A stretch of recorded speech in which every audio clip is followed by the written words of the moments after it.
Et on se retrouve aujourd'hui sur la vidéo la plus importante pour les investisseurs sur le BTC. On va voir tous les profils qui existent, comment rentrer dans le marché, comment en sortir, également les stratégies d'investissement, également tout simplement mais qu'est-ce que vous attendez par rapport à votre investissement. Et juste déjà ça, c'est pas facile. Vous allez voir, restez là si vous vous posez la moindre question par rapport à l'investissement, j'y réponds et c'est tellement complet que je pense que même les personnes avancées sont même pas au courant de tout ce que je vais expliquer. Donc au moins, essayez et faites l'effort d'écouter au moins une fois cette vidéo jusqu'au bout. Et également, vous voyez que le BTC ici ne monte que jusqu'aux 42 000 $. J'ai fait exprès de mettre un rectangle qui a le même couleur et bien en fait que donc ici j'ai réussi à le prendre la même couleur que le fond en fait du graphique pour qu'après je le retire et j'explique finalement tous mes propos par rapport au réel mouvement du BTC.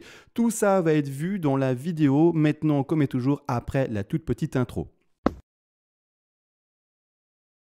Et c'est parti, on se retrouve sur le BTC face au dollar et pas de chichi, pas de blabla, on part directement dans les différents profils. Et déjà la première question que vous devez vous poser, c'est tout simplement, ok, je veux investir sur le BTC, mais quel est l'objectif? Est-ce que je veux investir sur la technologie, c'est-à-dire croire en celle-ci sur plusieurs années, plusieurs cycles, c'est-à-dire 5, 10, 15, 20 ans, 30 ans? Ou est-ce qu'au contraire, je ne regarde pas à cela et je veux investir juste un ratio, c'est-à-dire un multiplicateur, un pourcentage de retour sur investissement?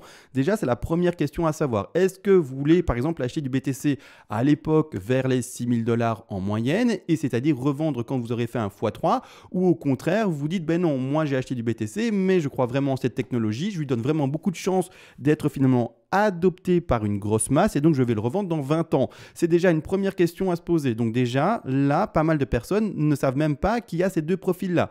Déjà, une chose à savoir, est-ce que j'achète pour un temps déterminé ou est-ce que j'achète pour un facteur retour sur investissement déterminé? Première chose. Ensuite, on va aller plus loin dans le développement, bien entendu. La grande question, c'est comment est-ce que je rentre dans le marché? J'ai envie d'acheter du BTC maintenant, on regardera après comment le vendre. J'ai envie d'acheter du BTC maintenant, et bien comment est-ce que je fais?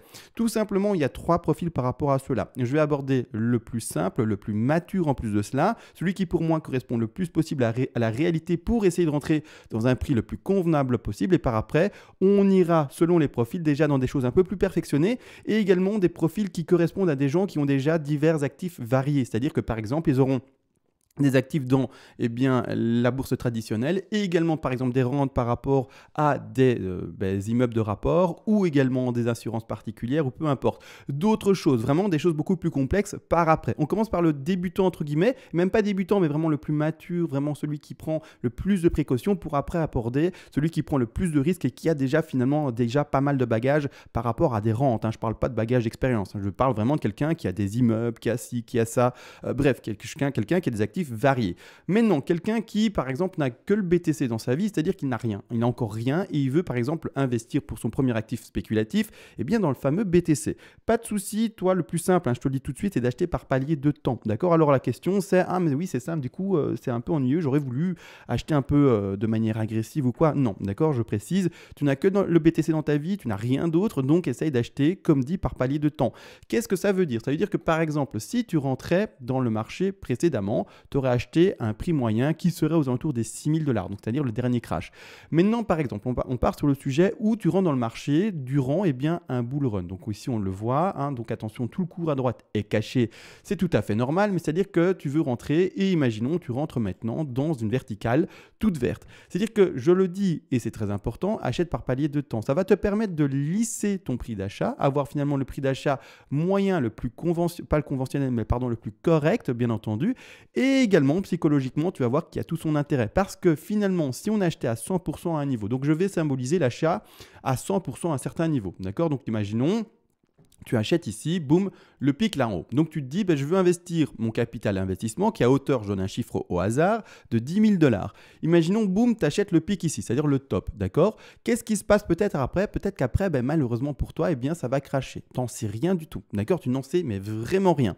À ce moment-là, si tu as acheté le pic sans prendre de palier d'achat, etc., comme je vais l'expliquer dans 2 secondes, tu vas le regretter, tu vas te dire, non, si j'avais attendu pour acheter plus bas, j'aurais été finalement avec plus de BTC dans mon portefeuille, d'accord? Maintenant, dans le cas contraire, si tu avais acheté à 100% sur un top, d'accord, bien entendu, et que le BTC il pump au contraire, à ce moment-là, qu'est-ce qui va se passer? Tu vas dire, bah, tant mieux. Eh bien, j'ai acheté non pas un top, mais j'ai acheté le début d'un mouvement haussier, voire même au milieu d'un mouvement haussier. Et oui, mon retour sur investissement est excellent. Il est vrai également, malgré tout, il faut toujours, quand on investit, ne pas penser aux rêves, aux licornes, aux arcs-en-ciel, aux petits lapins dans les prairies, etc. Non, on pense toujours au pire scénario, aux tsunamis, aux catastrophes, aux buildings qui tombent, aux hélicoptères qui se crachent partout, bref, aux volcans qui explosent. C'est à ça que tu dois penser. Parce que psychologiquement, pouvoir tenir finalement un crash, c'est-à-dire c'est très compliqué. C'est-à-dire que de quoi on se prémunit et de quoi est-ce qu'on va se défendre par rapport à notre investissement par palier de temps, c'est dans le cas où tout simplement le cours en fait il commence à corriger fortement et à ce moment-là, étant donné que tu rachètes par palier de temps, on va dire, je vais donner une expression simple, attention on voit une bougie ici mais il y a tout un je ne sais pas pourquoi ça montre, en fait, c'est la délimitation du rectangle et donc on voit à moitié les bougies, mais c'est pas grave. Mais il y a tout un historique caché également. Mais bon, peu importe. C'est-à-dire que là maintenant, il faut comprendre une chose, c'est que quand tu vas acheter par palier, d'accord? C'est-à-dire que si le cours descend, tant mieux, d'accord? Tu achètes par exemple un peu tous les mois. Donc tu dis tous les mois, je mets 1000 $ par exemple. Tu peux acheter un peu tous les 2 semaines, un peu tous les 2 mois. C'est toi qui choisis l'intervalle de temps.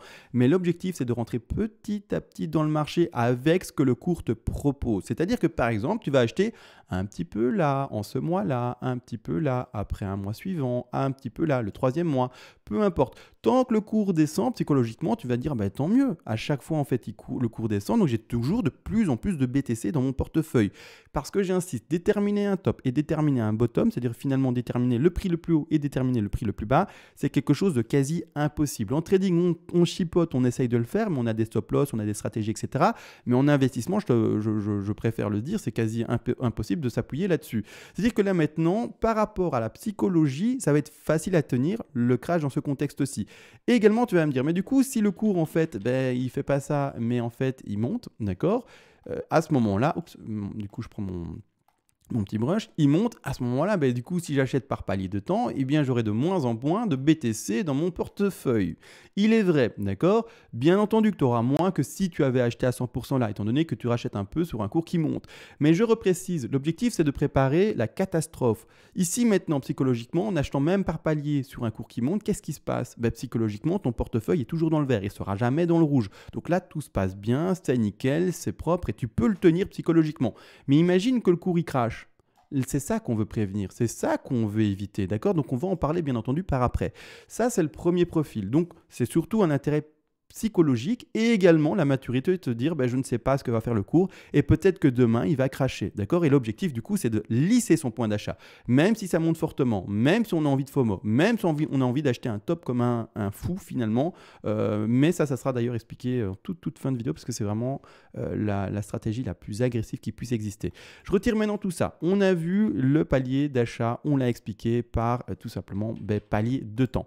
Il y a un second profil qui existe, celui-là également est un peu plus agressif, mais là maintenant c'est déjà un peu plus compliqué. Attention, il y a plus que ça là, je ne sais pas pourquoi. Ça montre en fait juste la délimitation du rectangle, mais peu importe. C'est-à-dire que là maintenant il faut comprendre une chose, c'est que le deuxième profil c'est l'achat par palier de finalement confirmation boule. C'est-à-dire que vous allez utiliser divers indicateurs possibles, divers également résistances au support possibles également, et à chaque indicateur qui vous indique un marché boule ou également chaque résistance de cassé qui vous indique également potentiellement un marché boule, vous allez également rentrer par palier. Donc ici, toujours le même exemple, on va reprendre 10 000 $ divisé par 10 pour donner un exemple, c'est-à-dire qu'à chaque fois qu'il y aura une confirmation boule, vous allez rentrer dans le marché. Vous pouvez utiliser des moyennes mobiles, des oscillateurs divers et variés, divers indicateurs que je ne sais même peut-être pas qu'ils existent, des Ishimoku, vous pouvez utiliser des résistances obliques, horizontales, des niveaux de support, enfin je ne sais pas, vous pouvez utiliser tout ce que vous voulez, mais dès que pour vous aurez un signal potentiel qui vous dit maintenant le marché passe potentiellement boule, je rentre un peu là-dedans. Ça aura permis par exemple sur le crash qui s'est passé durant l'année fin d'année 2017 à finalement le fin de crash, on va l'estimer ici, d'accord, on va dire que vraiment ça consomme pendant un bon moment, à ici avril d'année 2020, eh bien ça va vous permettre d'acheter chaque fois par palier également cette phase de crash, c'est-à-dire que clairement vous allez acheter par exemple, je vais dessiner ici des résistances à chaque fois pour donner des exemples, mais vous allez acheter un petit peu ici, d'accord? Vous allez également après acheter un petit peu par après la cassure, celle-ci, enfin bref, vous allez mettre des choses, pas super celle-ci, Voilà, ici, là, on a une résistance un peu mieux. Vous allez acheter un petit peu à la cassure ici. Vous allez également acheter les cassures horizontales potentielles. Bref, vous allez acheter pas mal de niveaux sur différentes résistances si vous utilisez ce système-là, ou également, comme dit, des moyennes mobiles, Golden Cross, Dex Cross, des oscillateurs, ou peu importe, divers indicateurs. Mais ça, c'est la deuxième façon de rentrer. Maintenant, une chose est sûre, c'est que quand le boule, entre guillemets, monte et que vous n'avez que des bougies vertes, il est vrai que ça devient compliqué de retrouver finalement des résistances. On les a toutes pétées, d'accord? On les a toutes pétées. Vous pouvez utiliser d'autres également indicateurs. Il existe par exemple, pour donner un exemple, les indicateurs comme alors ici le H-ribbon. D'accord, vous prenez le H-ribbon et à chaque pastille bleue, vous rentrez également par exemple dans le marché. C'est également une chose possible. Il y a plein d'indicateurs. Mais à chaque fois que pour vous, vous aurez un indice d'entrée dans le marché, vous rentrerez. Ça, c'est le deuxième profil. Maintenant, il y a un troisième profil beaucoup plus agressif. Alors, les deux premiers profils concernent qui? Ils concernent pour la plupart les personnes qui veulent investir finalement dans le BTC sans forcément avoir quelque chose à côté.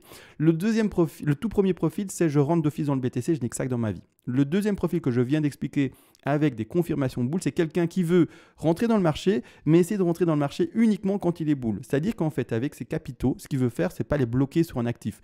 Que le BTC soit dans le crash pendant 2 ans, 5 ans ou 6 ans, il n'en sait rien. Ce que lui, il veut rentrer et ce qu'il veut essayer de tester, bien finalement, c'est l'entrée sur ses bougies vertes et de se dire, quand je serai dans le marché, ça sera quasiment directement boule et rentable pour mon investissement. C'est-à-dire que cette personne-là, c'est quelqu'un qui fait travailler son capital et qui ne le fait pas dormir pendant 3 ans sur le BTC. Au contraire de, par exemple, le premier profil. D'accord? C'est-à-dire que quelqu'un qui rentre dans ce marché selon ce deuxième profil, donc cassure et confirmation boule, c'est quelqu'un qui, si il n'est pas dans le marché, son argent, il n'est pas sur son compte en banque bêtement, mais il en fait autre chose. Il fait des actions, que sais-je, peu importe, il fait autre chose. D'accord? Des actions, et je ne voulais pas dire actions actifs traditionnels boursiers, mais vraiment des actions spéculatives avec son argent, que ça soit sur des actifs spéculatifs ou que ce soit investissements divers et variés, achats de biens ou peu importe, location de biens ou que sais-je, peu importe. C'est complètement autre chose, d'accord? Donc clairement, il faut le comprendre. 2 profils expliqués maintenant. On passe au troisième et le troisième profil, c'est le plus agressif et c'est également celui qui concerne du coup pas du tout ceux qui n'ont que le BTC dans leur vie,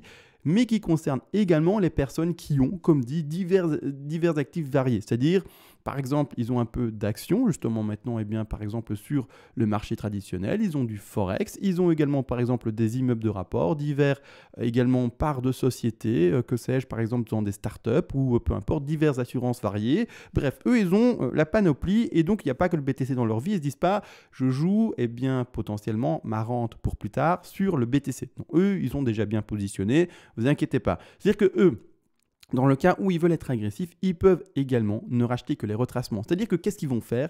Ils ne vont pas acheter, par exemple, on repasse ici de 2016 à 2017, ils ne vont pas acheter cette phase-là. D'accord? Si ils voient le BTC à un moment donné et qu'ils voient un genre de phase comme ça, ils vont dire, non, moi, j'achète pas du vert. Moi, c'est pas intéressant. Moi, je vais acheter le crash, d'accord? Je vais acheter le crash, je vais essayer d'acheter vraiment le prix le plus bas. Et c'est-à-dire qu'ils vont attendre des phases qui ressemblent à ceci. Une fois qu'ils voient une phase qui ressemble à cela, ils rentrent également dans le marché. Et uniquement à ce moment-là. C'est-à-dire qu'ils vont jamais rentrer quand c'est vert, d'accord? Donc, eux, ils vont faire quoi? Presque du trading. C'est-à-dire qu'ils vont voir les niveaux d'achat selon des figures, etc. Et ils vont acheter uniquement si le cours descend, d'accord? Et uniquement. Si ça monte, c'est pas grave. Ils disent, tant pis, moi je rentre pas dans un marché qui monte, je n'ai pas envie d'acheter un top et ça m'intéresse pas. Eux, ils veulent acheter quand ça descend parce qu'il y a plus de chances que quelque chose qui descende remonte un moment que quelque chose qui monte, qui continue à monter infiniment. Et donc, c'est ça le risque également, c'est que si on rentre sur un marché de ce genre-là, et qu'on ne veut pas finalement se faire piéger par un top, clairement on va attendre uniquement que les phases de crash pour rentrer dans le marché.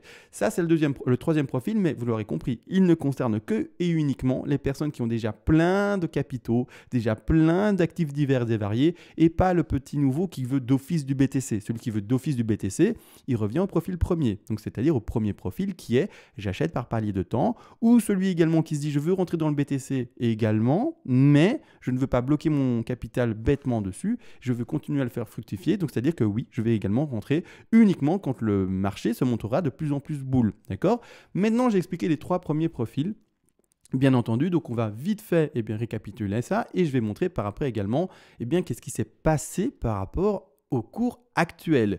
Je rappelle, il faut d'abord savoir combien de temps vous voulez investir? Est-ce que c'est ça que vous attendez?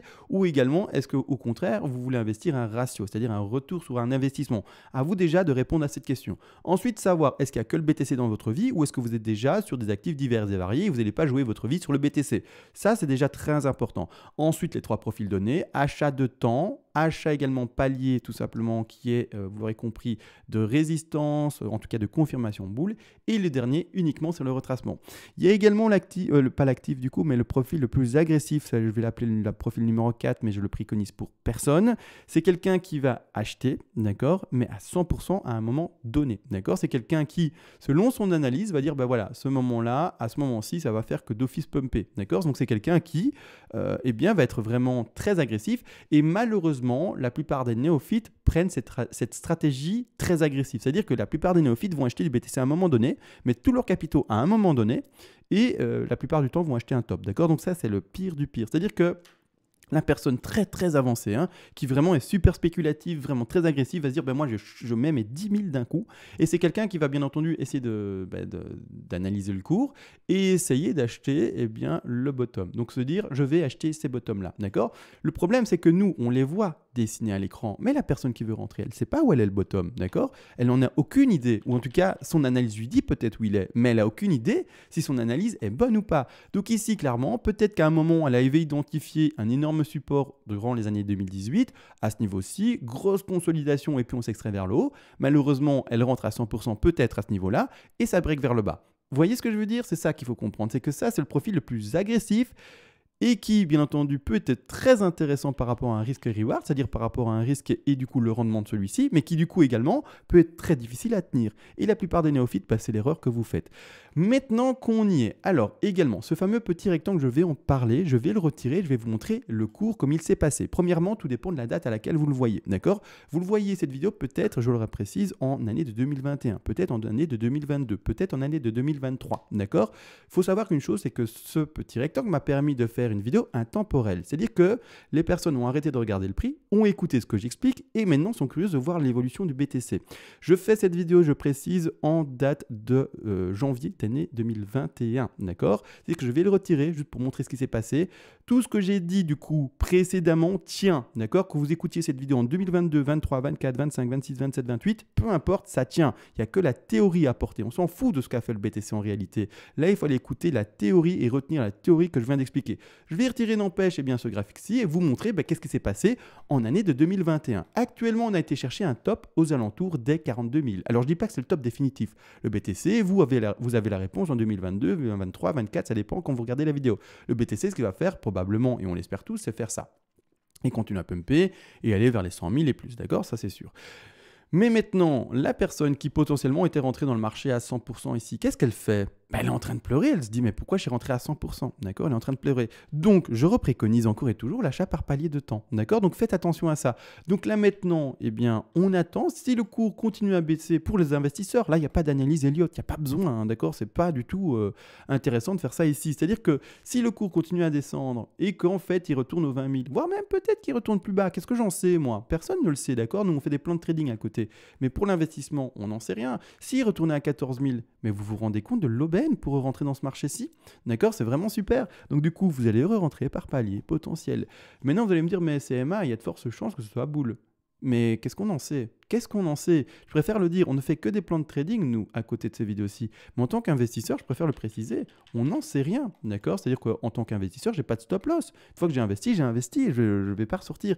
Également, une chose qui a été posée dans les commentaires, c'est, il y a des bougies rouges, est-ce que je revends mes BTC? Mais non, d'accord? Est-ce que tu as atteint ton ratio? Oui ou non? Est-ce que tu as atteint finalement le temps que tu t'es donné à attendre pour le BTC? C'est-à-dire, est-ce que tu as attendu et tu t'es donné peut-être un objectif de 15 ans? Est-ce que tu les as attendus? Non. Tant que tu n'as pas attendu et atteint du coup ces objectifs-là, pourquoi vendre ces BTC? Parce que souvent, malheureusement, l'investisseur, ce qu'il va faire, c'est finalement être la weak hands, prendre peur et vendre le top. Non, même pas vendre le top, mais acheter le top et vendre le bottom.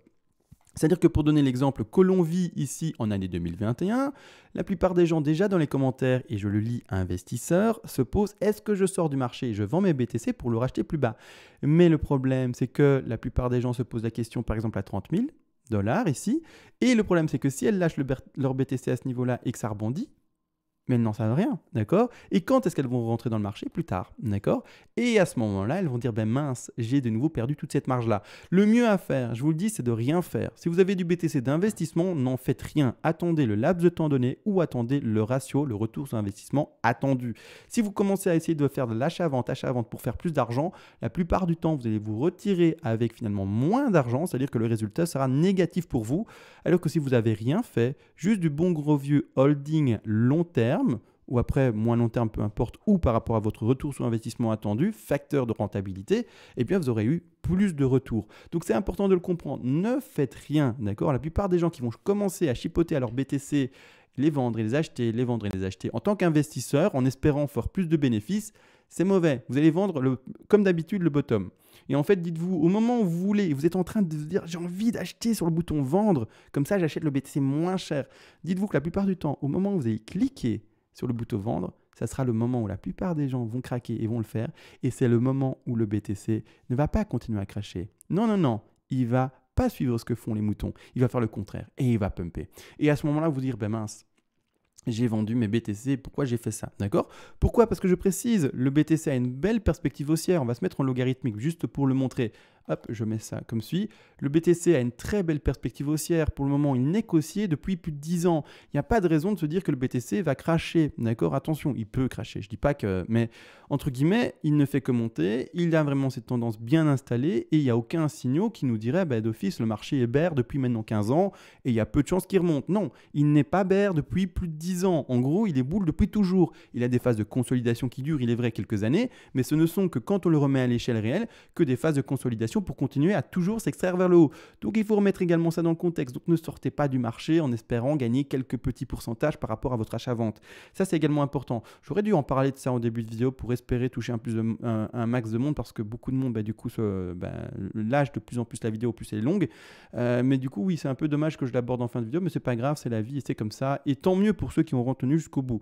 Maintenant du coup, est-ce que j'ai tout dit? Je pense que oui. Donc ici vous l'avez compris, c'est une vidéo qui est intemporelle. C'est-à-dire que oui, cette vidéo-là va revenir régulièrement parce qu'elle apporte la théorie. Ça va me permettre de moi être en bonne santé mentale parce que se répéter non-stop sur des choses aussi simples, en tout cas qui pour moi sont simples, mais du coup qui sont des règles qui vont être intemporelles, qui vont jamais changer, que ça soit maintenant en 2021, en 2025 ou en 2030, ça sera toujours les mêmes conseils que je donnerai pour l'investissement. Ça va me permettre de moi être en bonne santé bien entendu parce que se répéter comme dit, eh bien, ça va faire mal. Ça va être dommage de perdre des neurones idiotement. Idiotement, ça ne se dit pas, mais de manière en tout cas idiote. D'accord? Donc ici, tout a été dit. J'espère que j'ai répondu à un maximum aux questions. Pour ceux qui veulent rentrer, pour ceux également, non. Ceux qui veulent sortir du marché, on y va. Ceux qui veulent sortir du marché, comme dit, soit vous attendez un ratio, d'accord? Soit un temps, et également, soit vous vous dites, ça, c'est un profil un peu plus agressif. Vous vous dites, moi, en fait, je veux sortir du marché à la fin de ce bull. D'accord? J'ai envie de sortir à la fin de ce bull. Et c'est-à-dire que vous allez également faire un travail analytique. D'accord? Et au premier, soit signal bear, vous allez en sortir également par palier. D'accord? C'est-à-dire que si vous vous dites, moi, je veux vendre ce cycle qui approche du prochain halving. C'est-à-dire, finalement, le marché, vous savez, c'est cyclique. Selon les halvings, normalement, pour le moment, ce qu'on peut observer, c'est que ça monte après le halving et puis après, on trouve un top, on reconsolide et puis après, une fois qu'on réapproche du prochain halving, on repump. Et c'est comme ça et c'est cyclique. En tout cas, c'est ce qu'on observe pour le moment. C'est-à-dire que ceux qui sont un peu plus agressifs, qui se disent, moi, je veux vendre non pas vis-à-vis d'un ratio ou un temps, je veux juste revendre en fait et essayer de vendre le top du bull run, à ce moment-là, il y aurait des analyses à poser. C'est-à-dire qu'également, quelqu'un d'un peu plus agressif, on peut faire des projections de prix également en Elliott Wave. Vous savez que personnellement, mes projections de prix en Elliott Wave pour le BTC, pour la fin de ce cycle haussier serait d'aller retourner aux 120 000 $, voire même plus pour celui-ci. Donc voilà. Également une chose, là maintenant, vous vivez et vous voyez une petite bougie rouge. Il faut savoir que ce genre de bougie rouge n'a rien de dramatique parce que je le lis, je vous le dis dans les commentaires, souvent quand il y a des bougies rouges pareilles et que vous le viviez maintenant ou dans 2 ans, ça sera la même chose dans des cycles haussiers. En fait, ce genre de bougie rouge, précédemment, si on se remet à l'échelle, c'est ce genre de bougie rouge qu'on connaît ici, d'accord? Donc, il ne faut pas paniquer non plus, d'accord? Quand on vit des choses comme ça, c'est la plupart du temps une grosse phase de vente, étant donné qu'il y a une énorme phase d'achat, mais après, on retrouve de nouveau les acheteurs pour remonter. Donc, il ne faut pas non plus paniquer et se dire on est de nouveau en marché de crash. Ce n'est pas non plus le cas, d'accord? Jusqu'à preuve du contraire, il n'y a aucun maintenant signal réel de crash, clairement, d'accord? On a été très rapidement aux 42 000. On va actuellement très rapidement vers les 30 000, mais ce n'est pas pour autant que, ben voilà, d'accord, on est de nouveau dans une phase de crash. Il y a une bougie rouge après des tas et des tas et des tas de bougies vertes consécutives. Il ne faut pas paniquer à la première bougie rouge et à la première correction qui semblerait forte, d'accord, vraiment pas. Donc voilà, maintenant je pense vraiment avoir tout dit. J'espère qu'elle est bien tournée, bien expliquée. Si jamais je remarque qu'elle n'est pas bien tournée, bien expliquée, je dois la réenregistrer pour qu'elle soit vraiment très bien intemporelle et qu'elle puisse vraiment bien transmettre le message, mais je pense qu'elle l'était déjà assez. Sur ce, je vais vous laisser. Je vous souhaite à tous une bonne journée. Ne prenez pas peur, les investisseurs. Restez dans le marché et attendez votre objectif, d'accord? N'en sortez pas bêtement. Maintenant, tout a été réellement dit. Je vous laisse et je ne vais pas faire plus long. Et on se dit à plus tard. Ciao.